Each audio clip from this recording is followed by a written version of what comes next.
Hello, everybody. This is Scotty V, and I am back with another episode of Talking Postal. That being said, we're going to jump right into it. In Illinois, there's been a lot of reports coming out about processing plants getting consolidated as part of the 10-year plan. Recently, it came out that in Springfield, Illinois, they will be moving that facility to St. Louis, Missouri. That has created an uproar with the state comptroller as well as other members of the government of Illinois, stating that it forces people to go to higher cost options, which would be our competitors, which is very true. It does put them in a position to make a little bit more money, but I don't see why that plant would move. In my opinion, I respect a man or a woman that is in a position of power that understands how transportation, logistics, and the structuring of a company goes. But we're not a private organization. We are not a private corporation. We are an independent entity established under the executive branch of government that's allowed to operate like a business. But even though we have that opportunity to operate like a business, there are a lot of different requirements that the Postal Service has to meet. And these are legalities. And hey, I'm not a lawyer. I don't know every little thing about the post office, but I have been here 10 years and I do have a pretty good idea, just like many of you out there, about how it operates. You know, there's also been talks about a couple other processing plants, one getting moved uh, from the Quad Cities area to Des Moines, Iowa, and then another one that's out in, oh crap, it's just a little south of me, but they were talking to moving that plant to South Suburban in Bedford Park. Also there's been some talks about offices pretty close to South Suburban eventually going and moving from their facilities into the plant. I haven't heard anything about that. I highly doubt that they're going to go ahead and move offices that are further than maybe 2.5 to 3 miles out into that plant. If they were to do it, I don't think that it would be a bad thing. And here's why. I want you all to just listen to what I have to say about this. They're going to have to account for all of that travel time. They're going to have to account for all of that gas money that's going to be spent, plus increased time to go ahead and have a tow truck or somebody come out there if there's a problem with that vehicle. When you start looking at it, you're also going to have to redo the routes. If you're going from a plant and your route starts, 8 miles away, but you're driving in city traffic, guess what? That's going to take you a solid 35, 40 minutes to get there. You're doing what, 25, 35, maybe 40 max if you're in major metropolitan areas. That being another issue, talking about the plants, what about the lack of DPS that's been coming through? There have been a lot of offices that have been reporting not receiving their DPS. And I have to say, and this right here is speculation and speculation alone.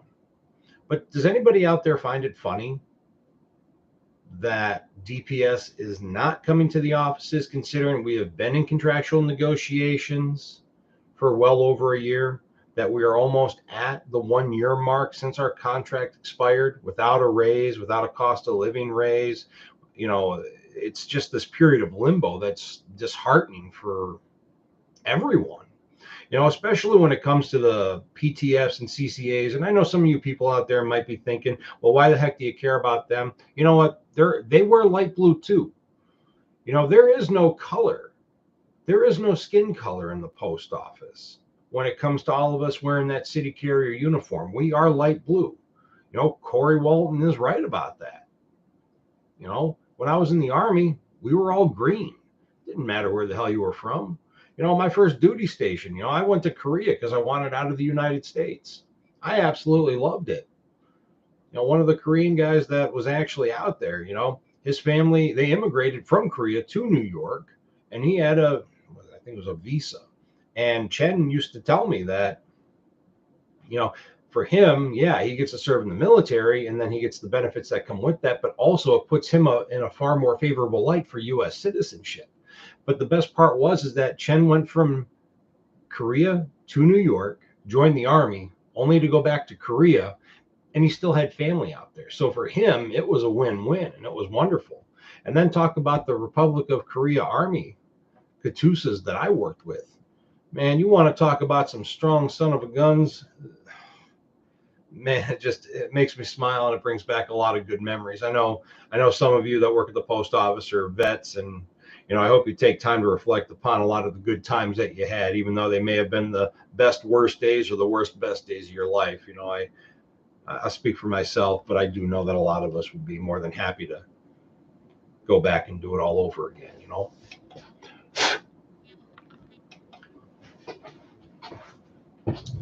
After after that little sobbing trip down memory lane, I just can't, I just can't help it. It just brings such a smile to my face, and there are just so many great people in this world, and it's nice knowing that we cross paths with each other, and we can make some positive changes and look at problems that are the same for all of us, but with different eyes, and try and find out things that are missing.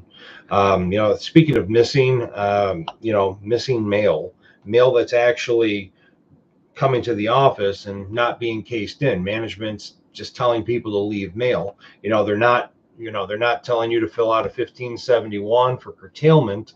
Well, guess what? If you're not filling out that 1571, that mail is being delayed. You got to make sure that you don't delay that mail. Make management give you a direction.